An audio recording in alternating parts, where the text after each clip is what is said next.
সবাই তো কি হতে যাচ্ছে? শিক্ষক জাতি গড়া কারিগর, এটা কিন্তু কাঠপাতের নিয়ম হচ্ছে। আমি খুব বেশি আমি জানতাম না, এখানে আসার পরে কিছু করে সবার থেকে আমি এত শুনতেছি আপনাদের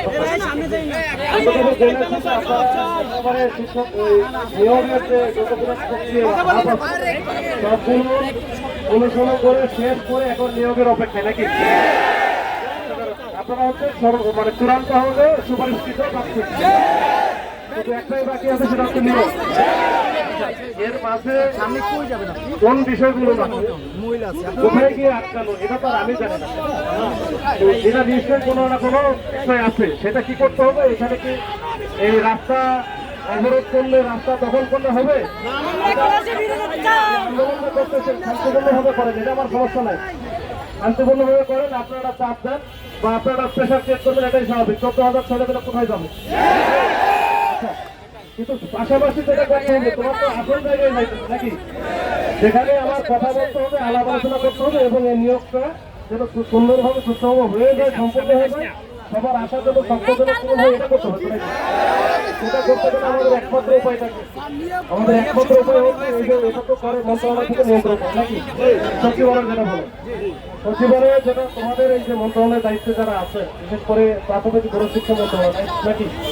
প্রাথমিক গণশিক্ষা মন্ত্রণালয়ে যদি কোনো কিছু তোমাদের সম্পর্কে না জানা থাকে বা ভুল ধারণা থাকে বা জানা থাকে, সেটা শুধরানোর এই তো কাজ আমাদের। আচ্ছা, এইটা তাদের সাথে কথা বলতে হবে।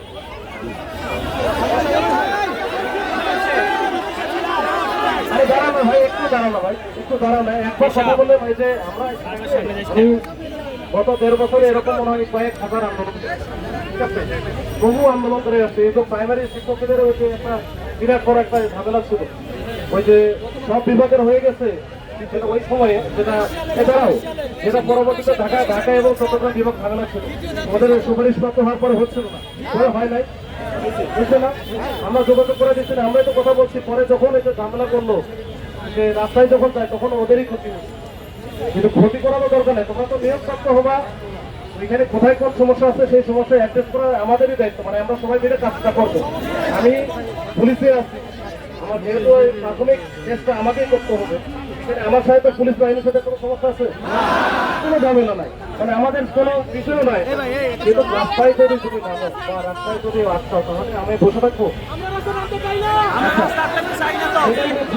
আমি যেটা বলতেছি, এখন কথা একবার বললে বলছি, কথা একবার না, হাজারবার বলতে হতে পারে। আবার তো একবার বললেও হয়ে যেতে পারে, মানে সব প্রতিবারই কথা বলতে হবে, আলোচনা করতে হবে এরকম না।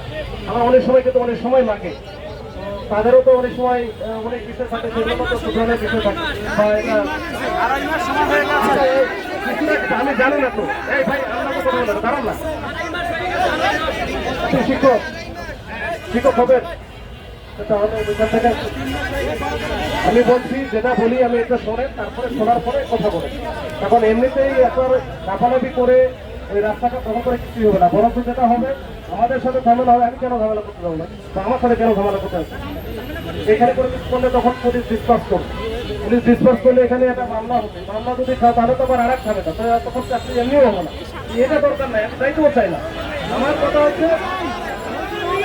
আমার কথা হচ্ছে তোমাদেরকে নিয়োগটা যেন হয়, এটার জন্য যা যা করণে তাই করো। এখানে শান্তিপূর্ণভাবে আন্দোলন করতেছে, প্রেশার আছে, আমরা সব পাড়ায় দিচ্ছি, আমাদের স্কুলের সব কাজ করতেছে।